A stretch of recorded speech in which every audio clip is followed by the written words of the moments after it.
Baik. Bismillahirrahmanirrahim. Assalamualaikum warahmatullahi wabarakatuh. Kami dari kelompok 13, mata kuliah perilaku konsumen, dengan dosen pengampu Ibu Doroti Ruli Haratua Panjaitan SEMSI. Dengan beranggotakan saya sendiri, Rangga Alian Saputra, dan MPM 2011011025, dan rekan saya yaitu Aulia Oktaviani dengan MPM 2011011023. Pada kesempatan kali ini, kami ingin menjelaskan mengenai referensi, groups, and family.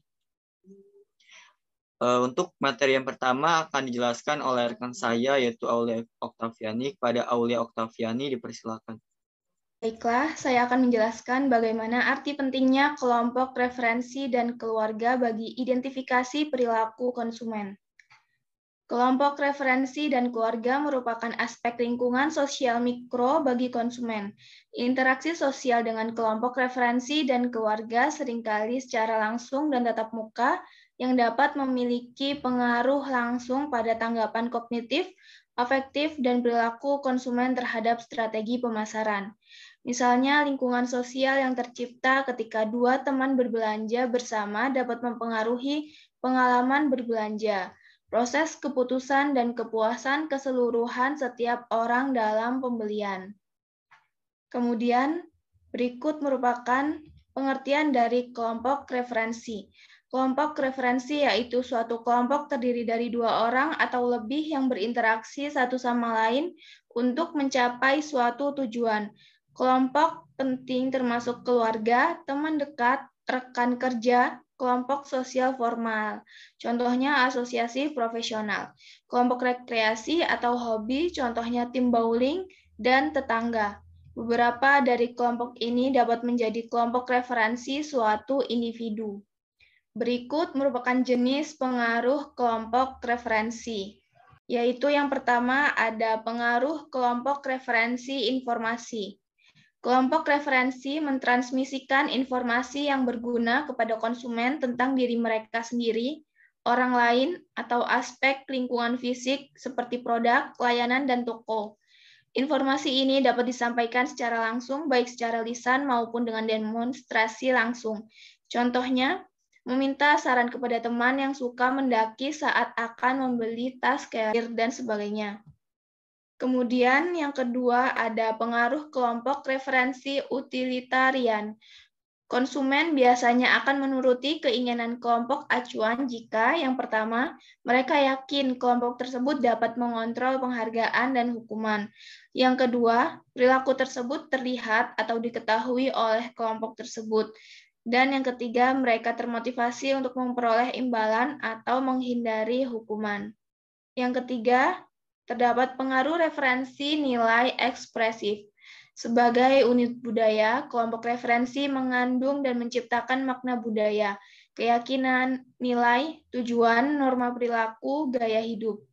Dengan mengidentifikasi dan berafiliasi dengan kelompok referensi tertentu yang mengungkapkan makna yang diinginkan ini, konsumen dapat menarik beberapa makna ini dan menggunakannya dalam proyek konstruksi diri mereka sendiri. Selanjutnya, adapun kaitan kelompok referensi dan strategi pemasaran. Konsep kelompok referensi telah digunakan oleh pengiklan dalam upaya mereka untuk membujuk konsumen untuk membeli produk dan merek. Ada banyak contoh penggunaan konsep kelompok referensi dalam periklanan. Contohnya, perusahaan yang mempunyai produk pasta gigi dapat menggunakan dokter gigi untuk meyakinkan pelanggan bahwa produk yang ditawarkan baik untuk perawatan gigi, yang merupakan pengaruh ahli dalam kaitan kelompok referensi dan strategi pemasaran. Selanjutnya terdapat keluarga. Keluarga yaitu suatu hubungan yang memiliki setidaknya dua orang, rumah tangga, dan seseorang yang memiliki hubungan darah, perkawinan, atau adopsi dengan rumah tangga. Mengapa pemasar sangat tertarik pada pengambilan keputusan keluarga? Karena bagaimana anggota Karena pemasar melihat bagaimana anggota keluarga berinteraksi dan mempengaruhi satu sama lain ketika membuat pilihan pembelian untuk rumah tangga. Materi selanjutnya mengenai 6 strategi pemasar dalam mempengaruhi kelompok keluarga akan saya serahkan kepada Rangga Aldiansah. Kepada Rangga, saya persilahkan. Baik, terima kasih Fani. Selanjutnya saya akan menjelaskan mengenai 6 strategi pemasar dalam memengaruhi kelompok keluarga. Yang pertama yaitu pengaruh ahli.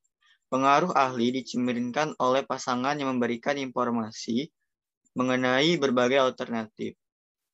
Contoh, seorang yang mencoba meyakinkan pasangan bahwa dia lebih tahu tentang produk yang sedang dipertimbangkan dengan menyajikan informasi rinci tentang berbagai aspek produk ini. Yang kedua yaitu pengaruh yang sah. Upaya salah satu pasangan untuk memanfaatkan perasaan orang lain tentang nilai-nilai bersama mengenai harapan peran mereka. Contohnya, suami yang dapat berargumentasi bahwa karena dia adalah pelayan rumah, dia harus membuat keputusan tertentu. Yang ketiga yaitu pengaruh tawar-menawar. Tawar-menawar melibatkan upaya oleh satu pasangan untuk mengubah keputusan bersama menjadi keputusan otonom sebagai imbalan atas bantuan yang diberikan kepada pasangan lainnya. Contohnya yaitu salah satu pasangan mungkin setuju untuk memberikan otonomi lainnya dalam keputusan lain ketika dia sebelumnya menolak untuk melakukannya. Selanjutnya yaitu pengaruh penghargaan. Pengaruh penghargaan didasarkan pada kemampuan individu untuk memberi penghargaan kepada orang lain dengan melakukan sesuatu yang akan dinikmati orang lain. Yang kelima yaitu pengaruh emosional. Pengaruh emosional melibatkan reaksi komunikasi yang berisi emosi. Misalnya salah satu pasangan mungkin marah pada yang lain, upaya ini seringkali merupakan teknik nonverbal. Misalnya satu orang yang mungkin menangis atau cemberut, sementara yang lain mungkin menggunakan perilaku secara diam. Yang terakhir yaitu manajemen kesan. Upaya persuasif yang direncanakan untuk meningkatkan perbedaan pengaruh seorang dalam hubungan diadik. Misalnya salah satu pasangan yang mungkin mengklaim bahwa mereka pilihan lainnya, kehabisan stok. Padahal sebenarnya tidak. Tujuannya adalah untuk meyakinkan pasangan untuk mengaitkan upaya pengaruh dengan tekanan eksternal di luar kendali pemberi pengaruh. Saya akan menjelaskan siklus hidup kelompok keluarga.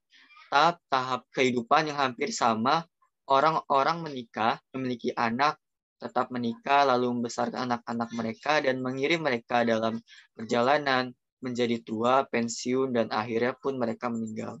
Peristiwa kehidupan utama ini menciptakan lingkungan sosial yang sangat berbeda. Pertimbangkan kelahiran bayi, yang mengaruhi reaksi afektif, kognisi, dan perilaku konsumsi konsumen. Misalnya, tingkat pembelian tertinggi untuk peralatan rumah tangga adalah pasangan yang baru menikah. Lalu implikasi pemasaran. Siklus hidup keluarga dapat membantu pemasar memahami betapa pentingnya tren budaya mengaruhi struktur keluarga dan perilaku konsumsi. Contohnya, saat ini waktu menjadi lebih berharga bagi banyak orang seiring dengan semakin sibuknya kehidupan keluarga dan semakin banyak keluarga yang memiliki dua mencari nafkah. Atau 2/3 pasangan menikah dengan anak adalah rumah tangga berpenghasilan ganda atau dikepalai oleh orang tua tunggal.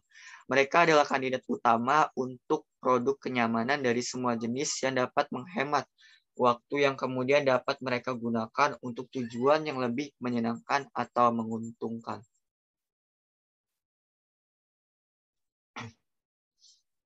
Baik, sekian presentasi dari kami. Terima kasih atas perhatian, kesempatan, dan waktunya. Selanjutnya kami akan menjelaskan mengenai studi kasus bab 3 mengenai marketing strategi and action Barnes and Noble. Baik, kami akan melanjutkan presentasi kami mengenai studi kasus bab 3 mengenai marketing strategic in action, toko buku Barnes and Noble.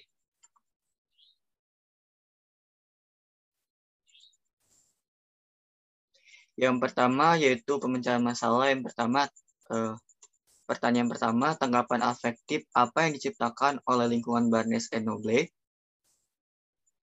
Bagaimana sistem kognitif konsumen menaksirkan tanggapan ini? Dari perspektif pemasaran, mana yang lebih penting bagi Barnes and Noble, afektif atau kognisi?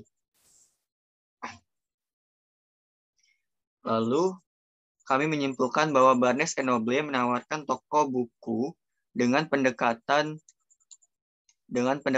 yang diinginkan oleh pelanggan, yaitu menyediakan pelayanan konsep interior yang memadu-padankan antara perpustakaan umum dan konsep ruang baca, yaitu menyediakan kursi sofa yang empuk, pencahayaan yang terang, terdapat bar kopi ditemani latar belakang musik, serta adanya toilet umum yang terpelihara baik dari pelayanan tersebut, diharapkan dapat memunculkan tanggapan afektif dari pelanggan, yaitu kesan suka dan nyaman terhadap interior dan pelayanan sehingga pelanggan akan betah berlama-lama di toko. Dari tanggapan afektif yang diciptakan oleh Barnes dan Noble terhadap konsumen, kemudian sistem kognitif konsumen akan menafsirkan perasaan suka dan nyaman tersebut sebagai suatu pelayanan yang baik yang ditawarkan oleh Barnes dan Noble untuk memberikan kenyamanan kepada pelanggan untuk bisa membaca buku dan kemudian tertarik untuk membeli buku pada toko Barnes and Noble. Perspektif pemasaran. Dari perspektif pemasaran, afeksi dan kognisi sama pentingnya bagi Barnes and Noble, yaitu karena pada saat konsumen telah berpikiran bahwa bagaimana pelanggan yang telah diberikan Barnes and Noble sangat memanjakan dan memberikan kepuasan kepada konsumen dan konsumen merasa nyaman. Namun tetap ada keterbatasan waktu konsumen untuk menyelesaikan buku yang sedang mereka baca ataupun album CD yang sedang mereka putar. Maka mereka juga akan tergerak untuk membeli buku untuk menyelesaikan di rumah maupun membeli CD satu untuk menyelesaikan satu album penuh.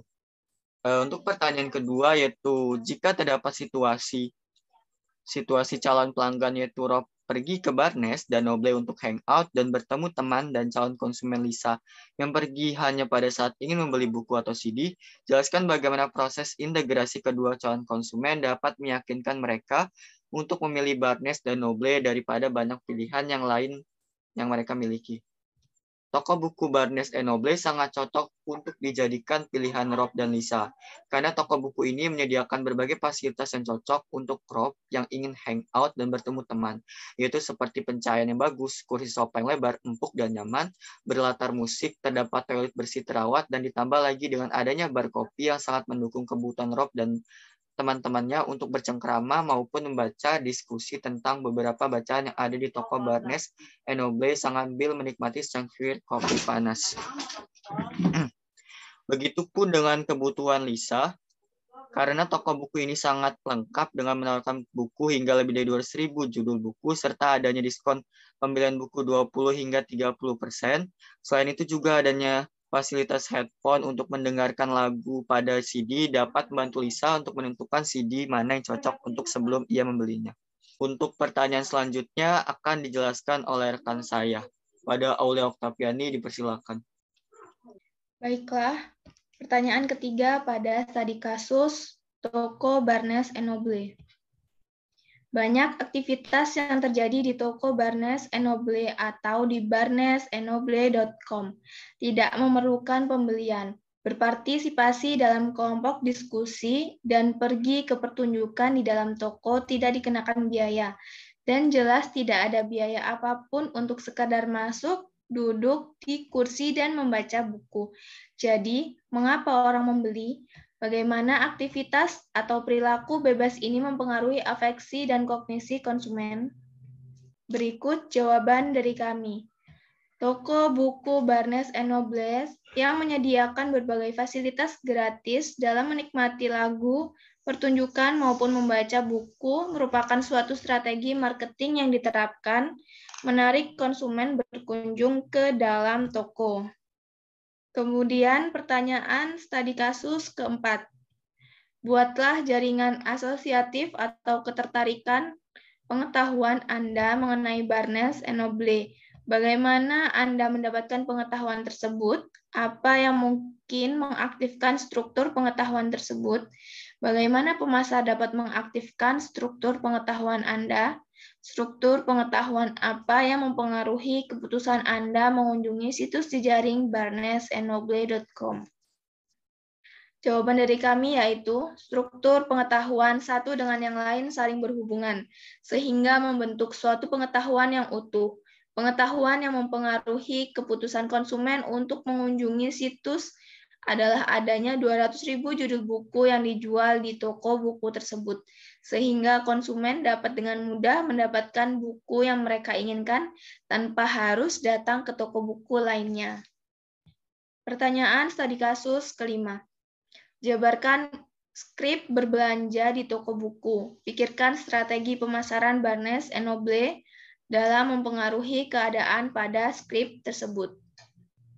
Kebanyakan toko buku lainnya, saat pengunjung masuk ke toko buku, lalu kemudian keliling mencari buku, setelah mendapatkan buku tersebut, mereka akan pergi ke kasir untuk membayarnya, setelah itu mereka akan pulang.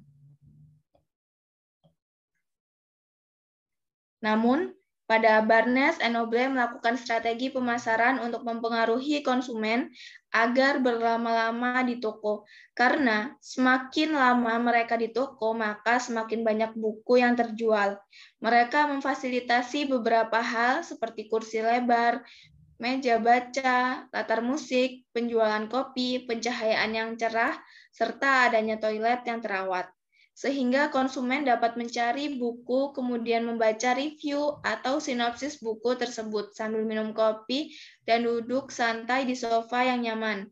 Selain itu, toko buku ini memberikan diskon atau potongan harga sebesar 20-30% untuk pembelian buku. Maka dari itu, Barnes & Noble berbeda dengan toko lainnya.